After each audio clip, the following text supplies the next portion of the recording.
done. He's exhibited all the elements of power there with his body language. It's the way he's dressed, it's the watch, it's things like the cape. All this saying he's a very powerful man. Probably he's got a very firm handshake as well. I don't know, probably like a sort of vice-like, probably a bit like a claw. I don't know, did you shake hands with Miles? Yes, I did. Yeah. What was it like? Exactly like a claw. There we go. So it's a powerful grip there with the hand, because handshakes are very important to find out about someone with their body language. It's like we shook hands at the beginning, didn't we, sir? When I came in, I think we shook hands. And did you manage to get that, Tim? Oh yeah, I've got a graphic. Okay. It was something like that. Is that right? It's a straightforward thrust. Yeah, but we can tell a lot about that. We call that the stiff arm thrust. And straight away you're saying something like, I'm a strong person, I'm probably going to dominate you this evening. Okay, and that's why I've tried not to make too much eye contact with you. So you're a powerful man, not as powerful as Miles Flynn, but there we go. And that's completely different to someone like Tim, who's got a much weaker handshake, my assistant. It's embarrassing for both of us. It's more like this. It's weak. It's a weak handshake. We call that the finger grab, and it's the opposite of you. So he's just saying, I'm quite a weak person. You can probably dominate me if you want. Okay. And there is a little asterisk at the end of that. It simply means that he's got arthritis. So do watch out for that. It could be a joints complaint. Do you have arthritis too? I've got mild asthma. Similar sort of thing. Okay.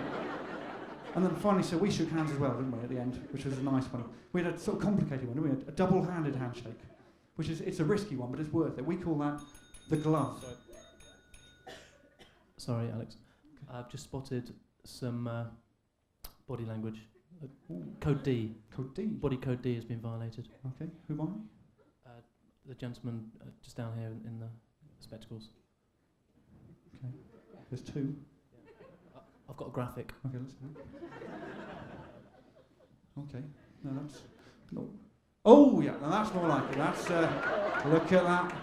That is discomfort. We saw the bridging of the hands there. That is literally a bridge there with the hands. It's a barrier, and there's this sort of... the ear there. Yeah, all this sort of... Yeah, the nervousness, the baring of the teeth, aggression there. And just the angle of this ear. I don't know if that ear is pointing...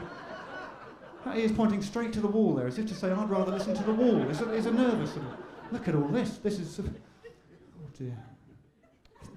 The more we watch him, the less comfortable he gets. It's great, isn't it? And this whole thing here, this is initialisation. I don't know if you've heard of initialisation. We haven't got time to go through it here, but you might be feeling a certain emotion. What you'll do, you'll initialise it somewhere on the body. And there's a definite letter V there. And that's just the gentleman saying, I feel very uncomfortable. That's just with a V there. So that's you, sir. What's your name?